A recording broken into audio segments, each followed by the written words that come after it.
Greetings, everyone. It's great to be with you. Great to be learning with you. Thanks for all that you do in the way of your own evolvement, maturation, and service to others. Our topic today is entitled A Mystical Look at Statistics.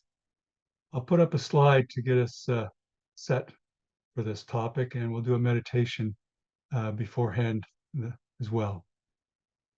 You'll see before you now a rather remarkable diagram that dates from January 15th of 2005, and it shows a section of the internet and all its interconnections of that section. There's various different colors that are associated with different parts of the internet, such as um, military, government, educational, or different countries, for example. We know since 2005 that the internet has grown tremendously in its extent. It shows all these different interconnections. And this idea of connectivity is very important in mysticism. In fact, our um, current imperator, the Rosicrucian Order Amorc and Chief Executive Officer worldwide, Claudio Mizuko, has been emphasizing the importance of interconnections as persons and as mystics. We expand mind out and tune widely, and we sense connections with all others and all. In a way, it reminds me of Imperator Emeritus Ralph M. Lewis's comment about many human inventions mimic what the human body and the human mind and the human being is capable of already. For example, one thinks about the lens in our eyes and how that got adopted and used in the lens of the camera.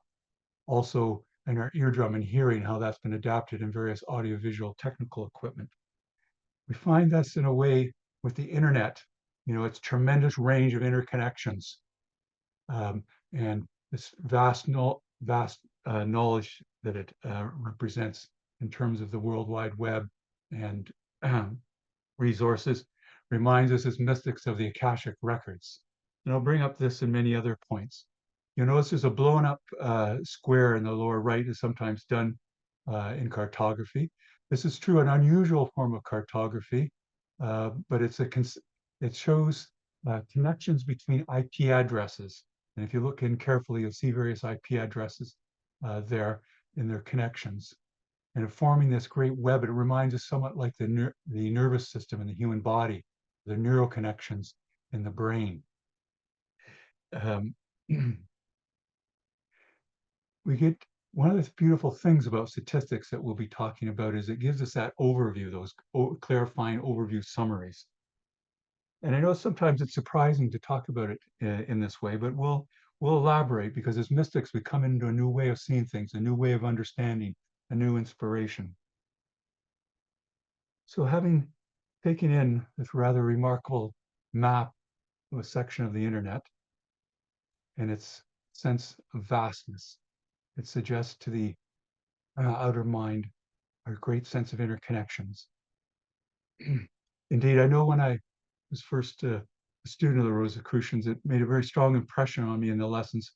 How it talked about on our sanctum periods when we study our lessons weekly, that we can view ourselves as connecting with brothers and sorors and students of the Rosicrucian order throughout the globe of the earth.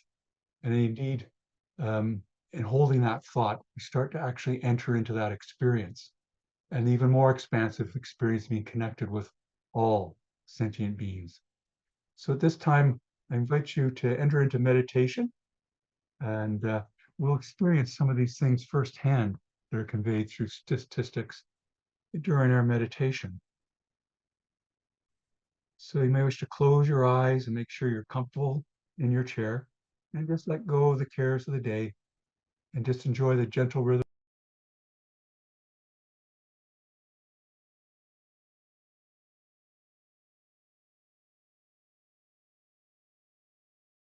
Breathing's a very simple but beautiful act, never to be underestimated for its profundity and for its great well-being. Indeed, the mastery of the breath is part of the mastery of life. For example, I invite you, and you may be already in the habit of doing this already, extend your exhalation longer than your inhalation. And that leads to the wonderful relaxation response. It stimulates the great vagus nerve connected and working with our autonomic nervous system. Somewhat like all the interconnections between the IP addresses in the map of the internet between our neural connections and the neurons. Great electromagnetic system connections of our nervous system. And we know through the application of statistics in a certain specialized area of statistics called biostatistics, or the application of statistics to the health field, lots about the wonderful effects of meditation on our minds and body and whole nature. For example, we know that our heart rate slows up. We know that we move into an optimal heart rate variability. We don't wish our hearts moving like a metronome in general, very evenly like that, but making adjustments as needed as we steer and guide ourselves through our life.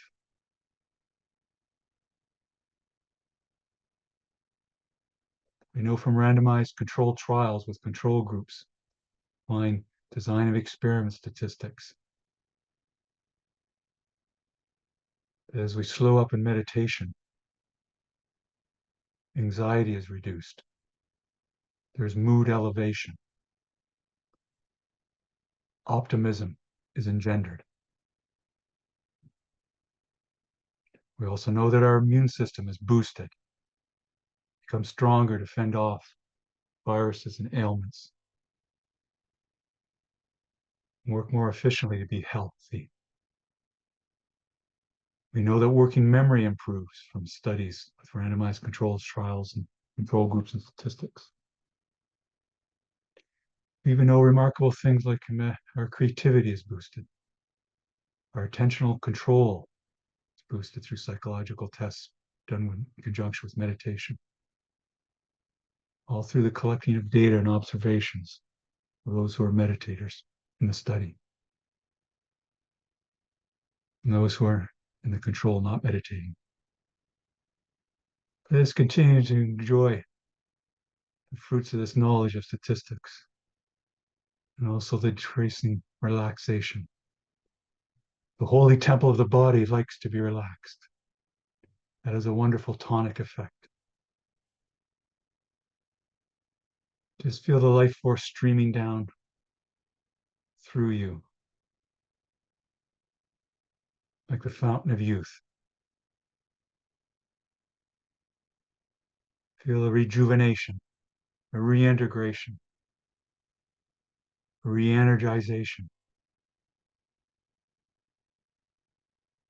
We know through studies and statistics that the practice of mindfulness meditation, relaxation, helps the mitochondria in our cells stay in the cells and work efficiently and not exit the cells due to stress. Mitochondria have an important function of producing 90% of the energy in our physical bodies. We want them working efficiently for optimal health.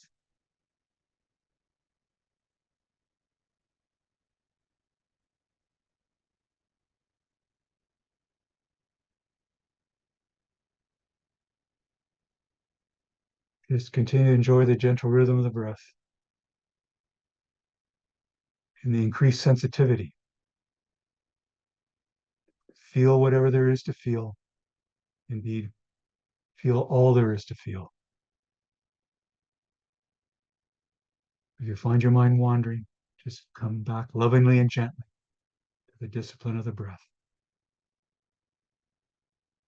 Just view this time as a mini retreat partway through the day to be rested, get caught up in sleep,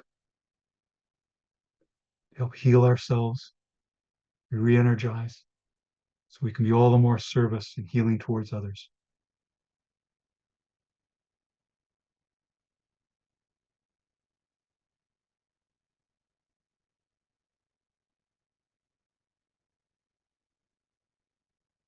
This time we're going to Continue our meditation.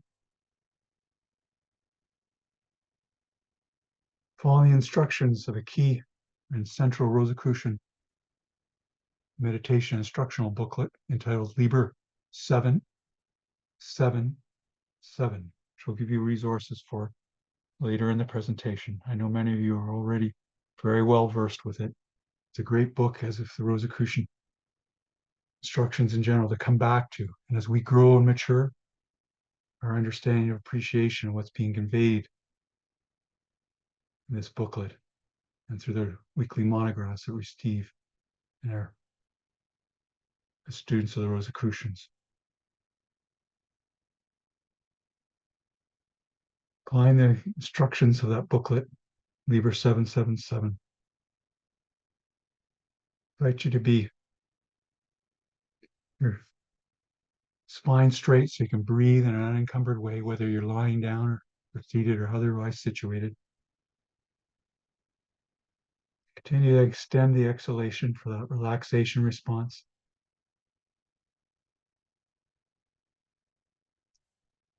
And when we're relaxed, we're much more able to heal. In fact, being relaxed, you're calm is crucial. Being healed, being whole.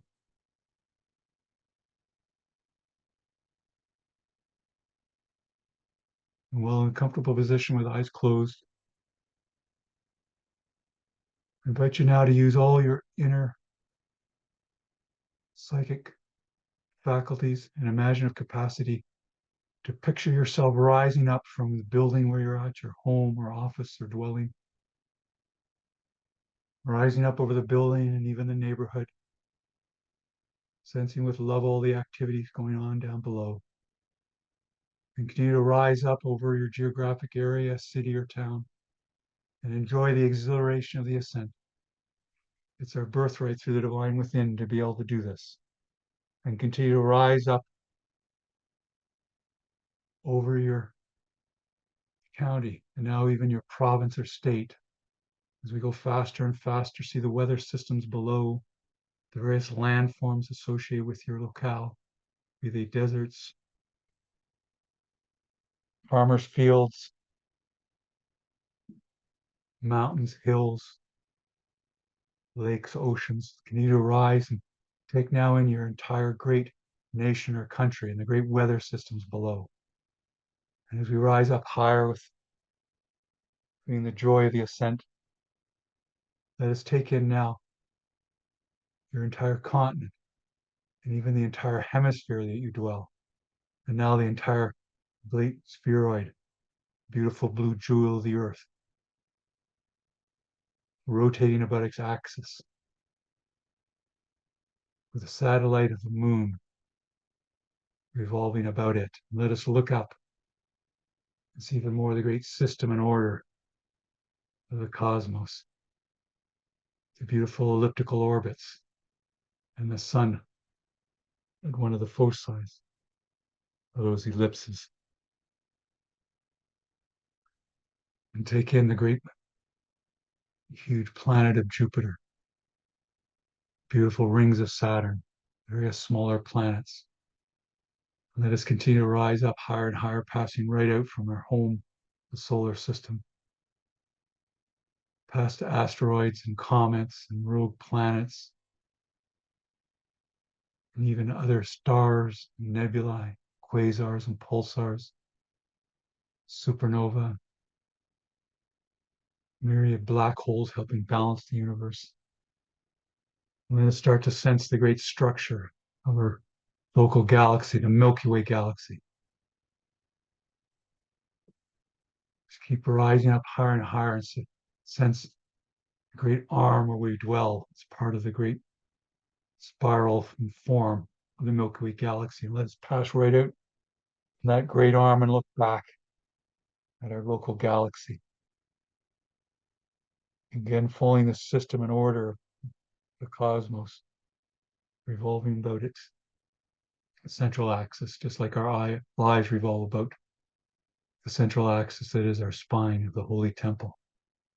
And the earth revolves about its axis.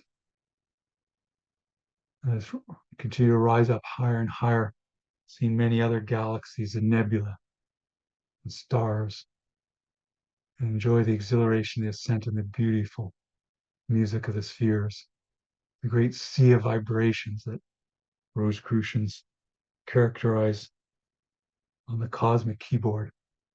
If you could picture the piano keyboard extending to the left to lower and lower octaves, to the right to higher and higher octaves, taking in the full range of vibrations of the cosmos, the great harmony of the cosmos. Let us keep rising up faster and faster, way beyond the speed of light. And let us apply the law of correspondence, as above, so below. For as we rise up higher and higher into the universe, let us undertake a corresponding action of going deeper and deeper within ourselves, increasingly in the presence of the divine within. Let us sense the universe as a great temple of the divine. As we pass by myriad stars and clusters of galaxies and even super clusters that are clusters of galaxies. Enjoy the beauty and wonder of it all through our psychic faculties and beyond. And sensed by the law of suggestion, the tremendous vastness before us suggests the vastness of the cosmic mind. And what Rosicrucians refer to as we ascend, the cosmic, which refers to all natural and spiritual laws and the universal intelligence back of the cosmos that we're increasingly sensing. And in the distance, I think you'll start to pick up on the huge rotation of the universe about a central axis. And you see the stupendous motion of the entire universe about its axis. Feel that tremendous vastness of force and order that mirrors likewise within us. There's a microcosm of the macrocosm. As you sense the presence of the cosmic axis, zoom in on its midpoint, the very center of the cosmos. When you reach it, slow up and dwell there, the center, which matches the center of our being. And just take in the wonder of it all.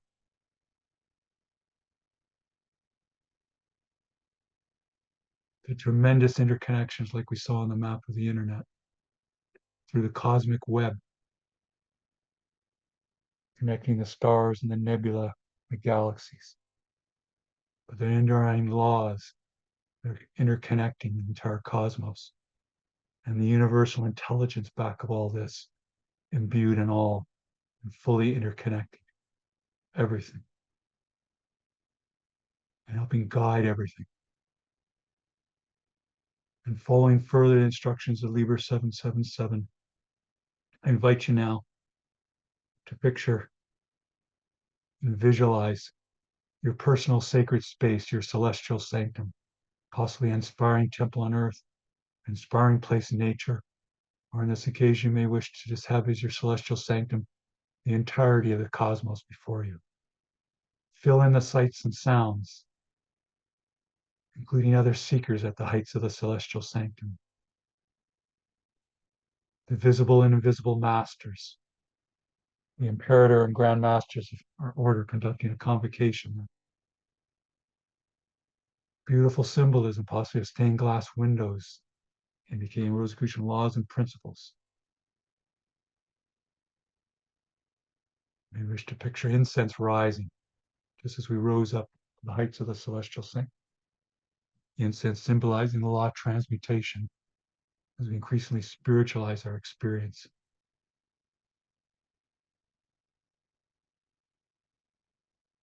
Feel the exhilaration of being this high point of consciousness. Increasingly experience the divine consciousness.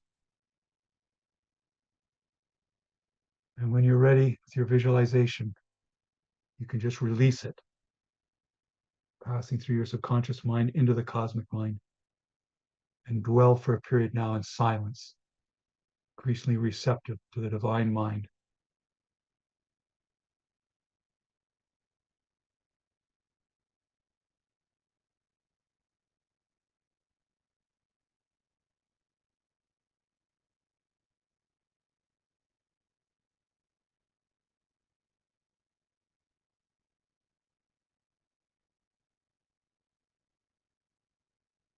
Just feel all there is to feel.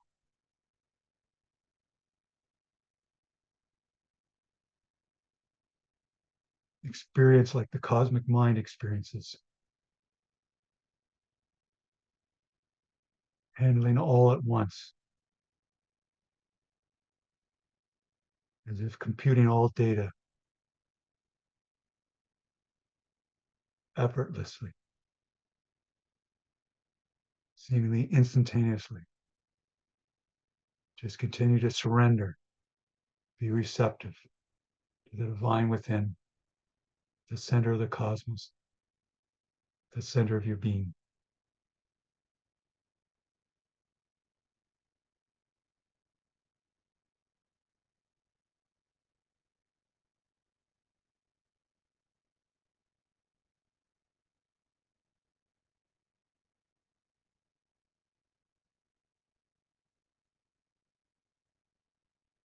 Just continue to let go and let be.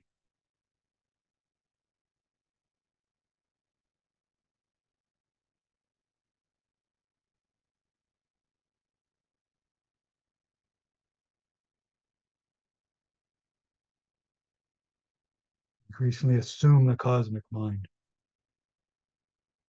Be the cosmic mind.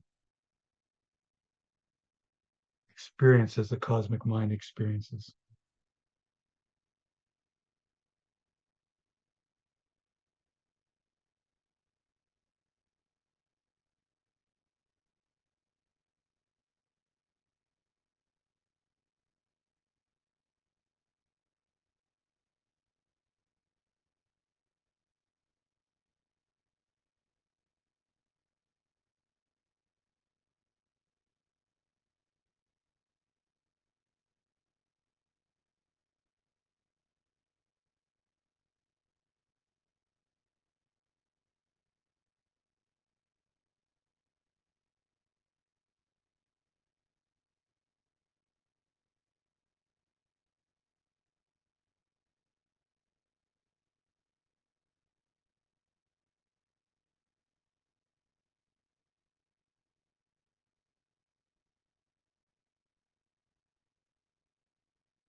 Now let us continue our meditation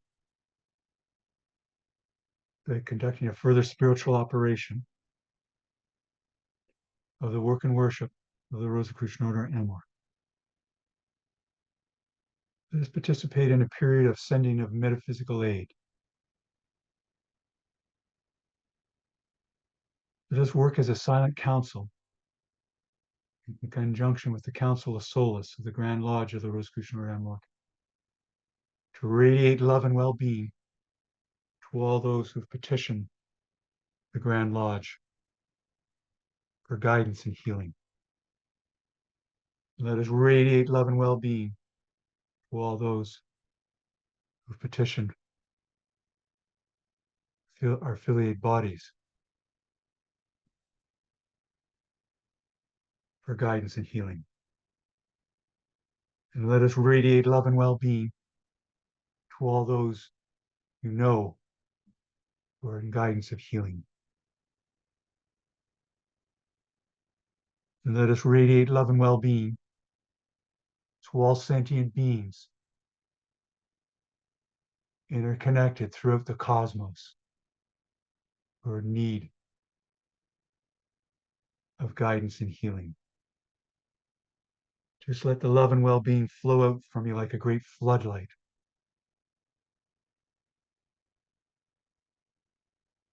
A great fountain flowing out with water. Fill the cosmos.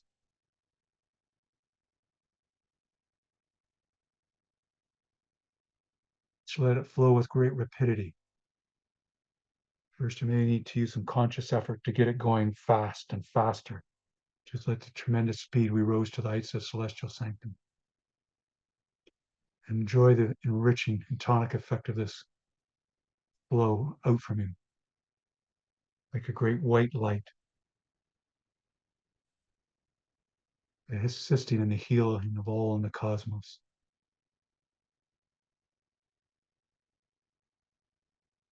Increasingly identifying yourself with the divine mind, cosmic mind, in the process.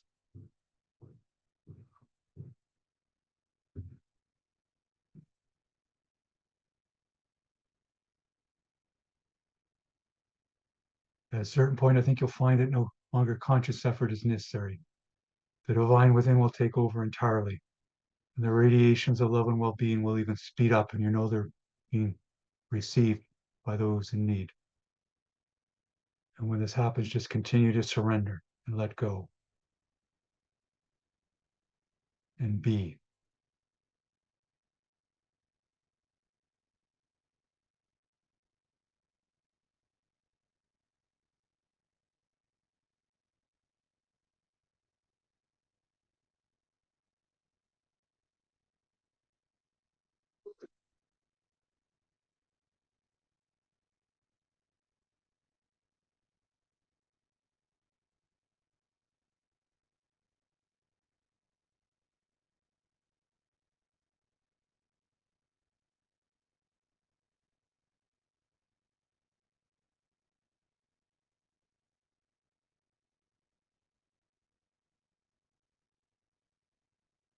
Soon we'll formally close this period of the work of the Silent Council in conjunction with the Council of Souls, but we'll continue our meditation a while longer. In concluding our metaphysical aid,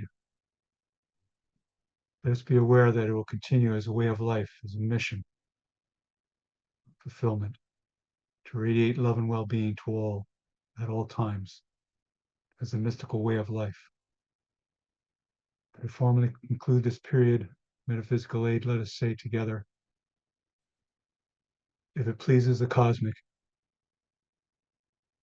it is done. So mote it be. Now let's continue our period of meditation a while longer.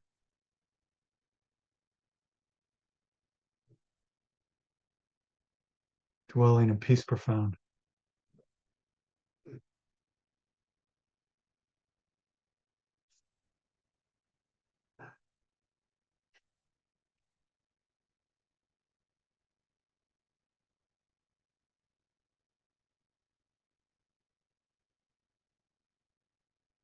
Now, for Fratersaurs and participants, I invite you to play the law of gratitude. You may wish to express your thanks to all those who have taught you well, to all those who have loved you well, to all those who have sacrificed on your behalf. And invoking the law of gratitude automatically invokes the law of cosmic attunement we've been applying throughout our meditation. Let us begin our descent from the heights of the celestial sanctum, moving at tremendous speed, way beyond the speed of light, past the myriad clusters of galaxies, superclusters of galaxies, myriad stars, a great cosmic web interweaving the whole structure. Past the myriad stars, quasars and the pulsars, the nebula.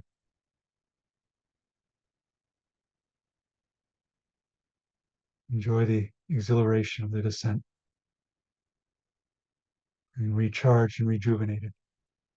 And see in the distance our local galaxy, the Milky Way galaxy, and let us enter into the arm where we dwell, moving past the myriad stars and stellar phenomena, asteroids and comets, nebula, and see in the distance our home, the solar system, and the great fiery ball of the sun, and the beautiful blue jewel of the earth.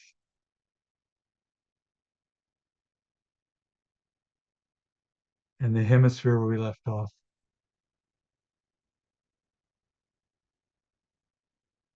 The continent, great nation or country,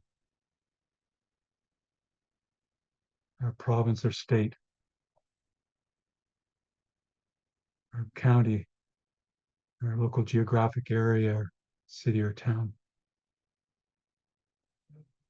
Before we conclude this period, cosmic attunement, the celestial sanctum and meditation,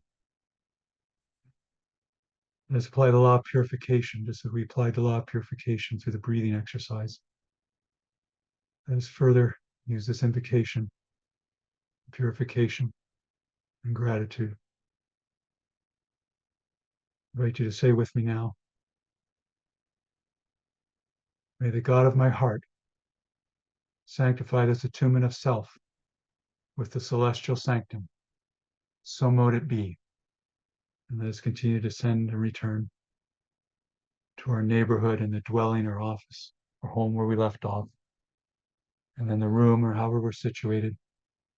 And when you're ready, brothers and sisters, participants, you may wish to stretch and open your eyes, feeling remade,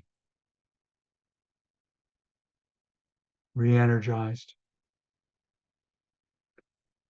all the more yourself, all the more in tune with the infinite and the cosmic mind. Thank you.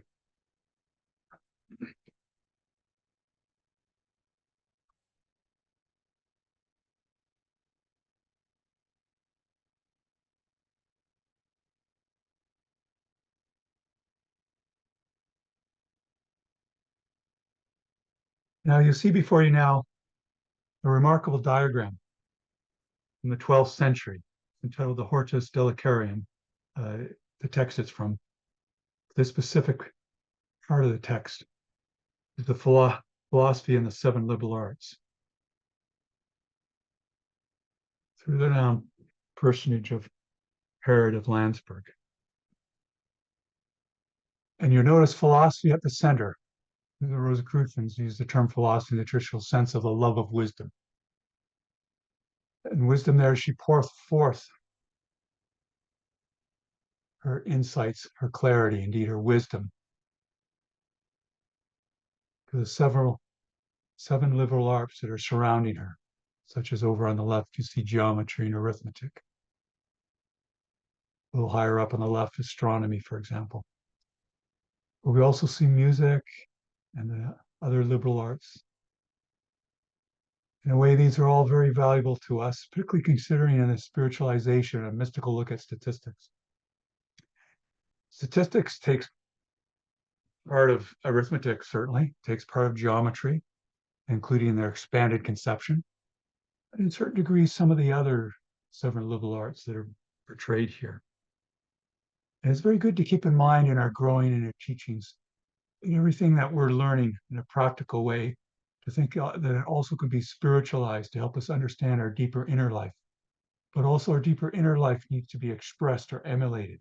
So there's this mutual reinforcing motion, action, that the liberal arts inform the figure of philosophy at the center, but the philosophy at the center helps guide what is done through the arts and our strengths and experience and application. As past Grand Master Raymond Andrea would say, that we always need to be on the lookout and vigilant for truth in whatever form it may take. In a way, we see before us a wonderful diagram from the Middle Ages that depicts before us the Rosicrucian concept of self-mastery, the mastery of life itself. And indeed, our subject today, statistics, is associated with that. I know there's been increasing interest in recent years in statistics because the expansion of the availability of data through computerization, larger and larger quantities of data, which in a way mystics have known from time immemorial, as I've mentioned earlier, what we refer to symbolically as the Akashic records. Through our cosmic attunement we did in meditation, we can ask questions that are beyond what we can get outwardly in various sources, and draw on knowledge from that vast resource. Just like today, we mimic that action by searching search engines such as Google to find various information in our researches. Similarly, there's been a great interest in rising in statistics and subject that largely overlaps with statistics, but in some ways just different. In here, data science. Also, a lot of interest in what's referred to as artificial intelligence, which makes extensive application of statistics and models. All this connectivity is, as I mentioned earlier, our imperator Claudio Mizuko has been emphasizing.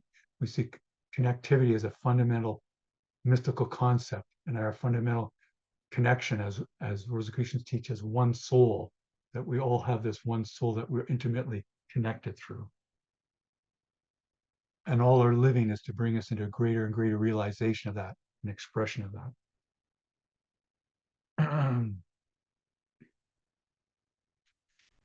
Now, also, it's very good to see that there's a lot of sharing within statistics. There's a particular software language called R, which is made available as open source, and it's a success in that for those who have access to the internet can get a very powerful computing language and package, in addition to the ones that are made available at cost. There's sort of a opening up of making the access statistics and its calculations much more accessible. Just like those early Rosicrucians that came in the late 17th century to Philadelphia and offered education at no charge. There's a great inspiration subsequently for that in the Americas. Now, I know many of you have been enjoying reading the book Liber Lucis that was recently released by the Rosicrucian Order. I'll give you a resource on. It says many inspiring and helpful things about this tremendous sea of data that we find ourselves in, and that's increasing at all time, and how to properly assess the way that inference is done through artificial intelligence and ultimately through statistics. I'll mention some things that are going to help on this topic, and I'll select certain highlights. First, it's helpful to keep in mind the derivation of the word statistics, that is, its etymology. Its origin is associated with the word state, as in country, and hence the analysis of data about the state of the country. You see in that statistics has built into it sort of the mystical concept of giving a larger, clarifying summary, which we seek through attunement with the cosmic, but also statistics helps us with that. A definition of statistics, which will tie in with this diagram that I've been showing you before you do a survey research. Often it's thought of, is used as a noun, and it's a science that deals with the collection, classification, analysis, and interpretation of numerical facts or data. And it's by the use of mathematical theories of probability to sense the order and regularity on aggregates of often what appearing more or less diverse or disparate elements. And it can also be used in a plural form to indicate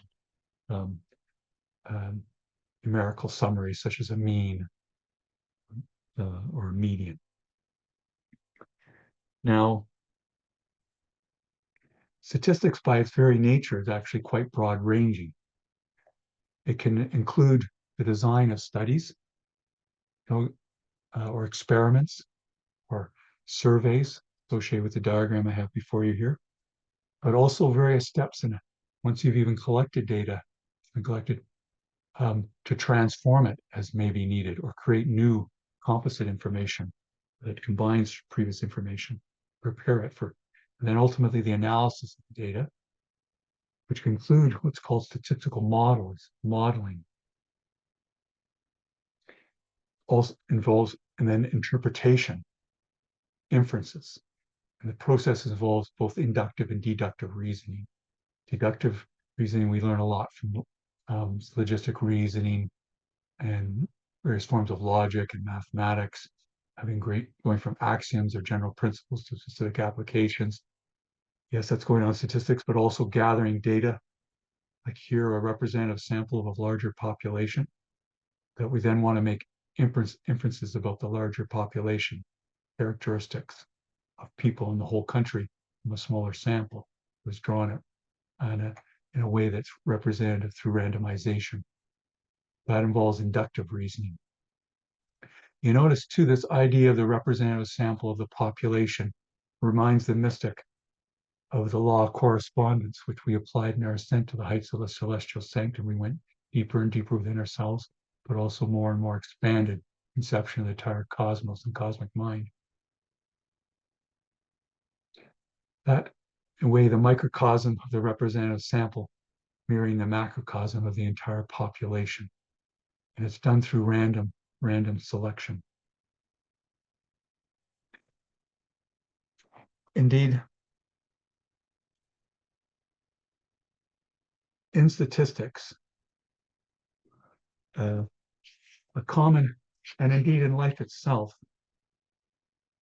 we're commonly collecting evidence and making hypotheses. And you can do that very formally, or it can be done more informally, which we do whether we're really appreciating or realizing it or not. You see, often it's emphasized that there's a great value in being literate or literacy. However, there are cultures that have highly developed without explicit forms of literacy. They have their own wise forms of expression. But if we want to emphasize in our societies that we live in the importance of literacy, at the same time, it behooves us to emphasize the importance of numeracy. That is the capacity to work with numbers and to make inferences from numbers and to handle data well. Just like there's value in being able to read the written word and understand it and to analyze from it, there's the parallel action with numeracy. In fact, if we don't have numeracy well developed, we'll often find it ourselves that we're being misled, that we're misinformed, and we're being misused. It's very important, for example, when we're reading the news, be very literate and have great numeracy and have a conception of statistics and also of historical methodology and other subject methodology to assess the veracity or correctness of what we're reading. Indeed, I've mentioned this concept of forming hypothesis and gathering evidence. We've seen this through time immemorial, and there's some persons that have developed it to a high degree. You know, I think of the mystics Hildegard of Bingen, who was in a way a natural philosopher, we also call a scientist today, but also Florence Nightingale, a renowned nurse and mystic. They're great examples of how in self-mastery and through the sciences such as statistics, that we need to have both great depths, just like we went to great depths within our being and our meditation, but also have a great breadth of knowledge. And that great breadth of knowledge will also help clothe outer impressions to have deeper understanding of what the cosmic mind is conveying to us. Also, what's helpful in spiritualizing statistics and all that we do with number in our lives in general is Pythagoreanism, the teachings of Pythagoras and the Pythagoreans, which is an important part of the Rosicrucian history. They applied number, but they interpreted number in a way that we learn more about in our Rosicrucian order is both quantitative, but also qualitative. That is symbolic purpose of numbers. Law of unity, law of duality, the law of the triangle we learn. We then have that rich understanding of number.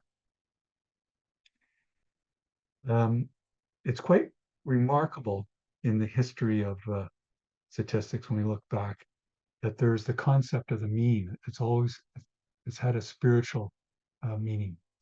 I think that of the idea of the mean about not excess in any one direction, that middle path that's important in mysticism and our maturation in life. There was also in ancient Greek period what was called the Canon of Polykleitos.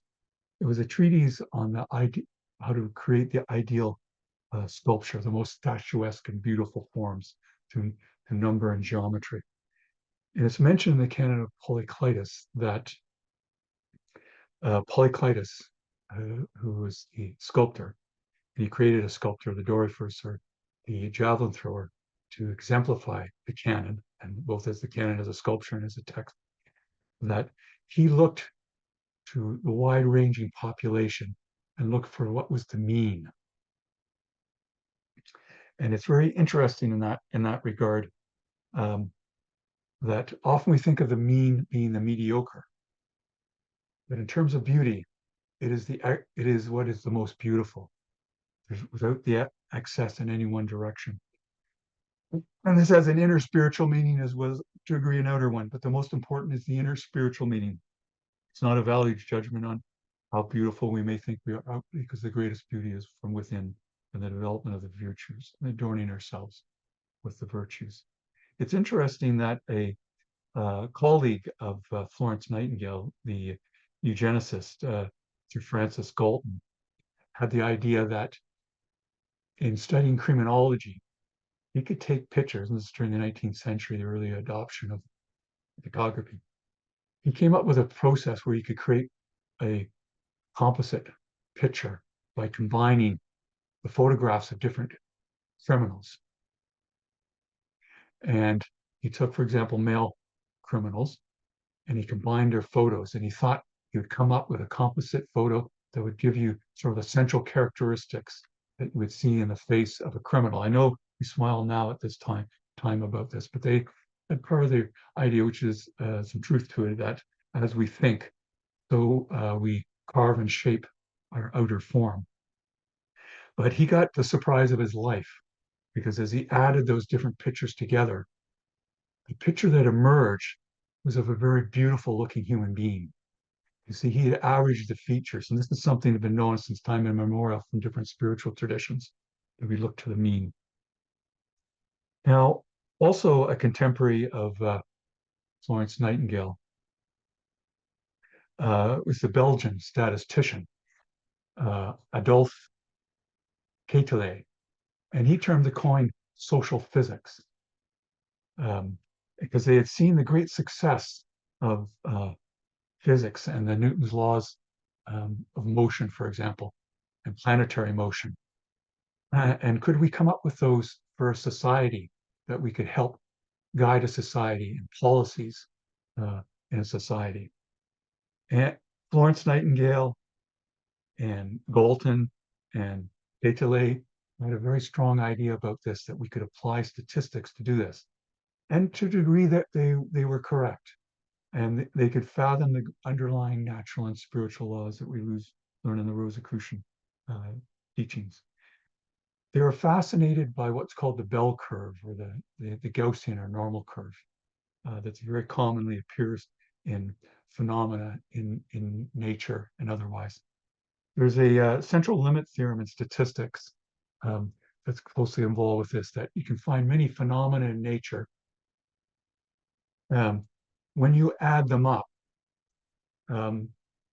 it's common for them and ultimately to tend towards the Gaussian or the bell curve. That's why often many phenomena, characteristics one may measure, have this sort of nice symmetry to them. And they saw behind that a divine principle.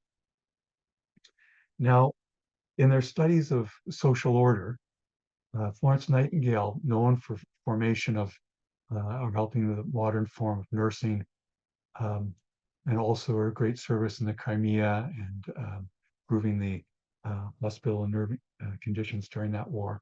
When she came back, she really undertook what was for her greatest work, was to have progressive reforms in health and hospitals. She devoted the rest of her life. And the key way to do that was through statistics. And she viewed herself as a statistician. And she loved getting the latest data from hospitals. Now, I know that we may have had various suggestions about, oh, I don't really enjoy mathematics, and statistics looks like a lot of math and data, but in a way we have to unlearn those types of suggestions to grow into self-mastery. Just stay with me. Let's enjoy math and formulas in front of you. We'll keep it accessible. Now, as I develop this concept before us of probability, P, hypothesis, and evidence, let us look at our next slide. There are many philosophies of statistics. The two prominent ones are called the Bayesian and the frequentist. If you've formally studied statistics, you've most likely got largely or entirely a frequentist approach to statistics. But the Bayesian one is very important as well. It derives its name from a particular theorem in statistics associated with a Reverend Thomas Bayes.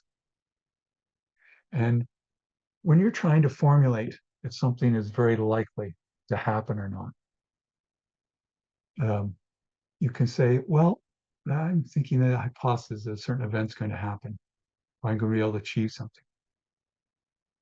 And you can look at it, given the evidence you've got, what others have done, what you've been able to do, you can assess a probability going from 0 to 1. Over in the frequentist approach more is it says, well, we've collected data and we want to see, if the mean is a certain value or these there's a particular hypothesis is correct. The way they work is what's the probability of the evidence given the hypothesis? And they both are insightful. What's rather intriguing is that they both apply that what I referred to earlier is called Bayes' theorem, that this probability of the hypothesis given the evidence actually can be related to the probability of evidence given the hypothesis. Here in this fashion, you multiply the probability of the hypothesis and divide it all by the probability of evidence. Now, these have specific terms in statistics. This is, and particularly Bayesian statistics, this is called the posterior. This is called the likelihood. This is called the prior, and this is called the marginal. If you learn frequentist statistics, you would have learned Bayes' theorem, but you would not have learned it so much to apply it in this fashion here. This is more the Bayesian approach, because what they emphasize is when we're formulating hypotheses, it's often the case is that we've got the evidence already, or we have some evidence already. However, that's not always the case. And fortunately, it's turned out that these two approaches often lead to essentially the same results. What has led to the Bayesian statistics not being more known because it's very computationally intensive. But as computers have sped up in recent decades, the form of doing statistics has become much more prominent. Also, those who are in the frequentist statistics, they often start to realize that there's some things, some questions they have that you can actually solve through the Bayesian approach that aren't so easily done through the frequentist approach. Part of what I'm mentioning this about is that often you'll find in subjects that there's competing theories, and they both have a lot to them. There's some parallels, some would say, in physics, for example, unified field theory, that there are various aspects of physics and forces being unified through field theory. In a way, is the mystical approach is what's the bigger perspective? What's the unified perspective? And there's an underlying unity through Bayes' theorem. And there's things that you can learn through the frequentist approach and through the Bayesian approach. And it behooves us throughout life not to dismiss knowledge when there's a lot of value and emphasis to it, and not be upset that somebody else has a different theory. There's still things to be learned about it. And over time, we'll decide which is more correct, or there's elements of truth in both to be maintained, or new theories to come on board. This idea of calculating probabilities, it's often surprising how there's many things that are more probable than we would think. For example, there's many with us. Whoops, just a moment. There's many persons with us on our call today. And you might think, well, what's the chance of at least two people on our call today having the same birthday? Well, once you've got a group of 23 people together, there's or more, there's a great probability of 50% or greater that at least two people share the same birthday. In fact, by the number of people we've got on board, 168, it's getting way beyond 99%. It's getting very close to certainty or one that there's these two people sharing a birthday. And there's this challenge in assessing items in our life. Often things are more probable than we expect, and we can miss important insights in that. This brings to mind in various legal cases. There's been there's been way underestimating how probable something occurring. There's a famous case of Sally Clark, uh, and there was two infant children passed away or experienced transitions, Rosicrucians say, and there was various arguments about how probable that was. If the statistics had been analyzed properly, it would seem that it's not that improbable of happening, especially when you're picking out uh, a particular person from a population. So often the statistics has great value in terms of person's um, uh, life and whether they're imprisoned or not, uh, in discerning the value of various health treatments, assessing things in our own life. In this manner, I'll stop the share of the slides for a while and mention a few things before we finish up. It's befitting that an important part of statistics is the design of experiments. An early forerunner in that, the physician Galen in Roman times mentioned various observations and various authors of antiquity, was particularly a traditional Rosicrucian, Sir Francis Bacon, who talked about uh, how to, thank you, um, uh, set up and collect data and design experiments. And then later others took that up. For example, in the first half of the 20th century, Ronald Fisher did a great deal of work in that area. And this is where the randomization came into interest in terms of randomly assigning people. And it's true in a way that one could say, well, probability is a measure of our ignorance or a measure of belief. And it has its value, just like space and time may be ultimately illusions. You could say probability is an illusion. No one has complete knowledge. They still have our value coming into insights. And so we can work with probability just like we work with space and time in that regard. As students of life, we need to be attentive to how mystical laws and principles apply to wide-ranging subjects of study in the great laboratory of the cosmos. In this manner, our lives become much more meaningful and efficient in fulfilling our duties and missions in life. As an example, the nurse and mystic Florence Nightingale dedicated her life to the work and development and application of statistics for the progressive reform and transformation of health practices in hospital. In a similar spirit, we've considered ideas of statistics as related to and having parallels with mysticism. And in this manner, we've continued to explore Rosicrucian laws and principles and their creative expression and application for mastery of life, harmonious living, and service. Thank you so much for joining us today.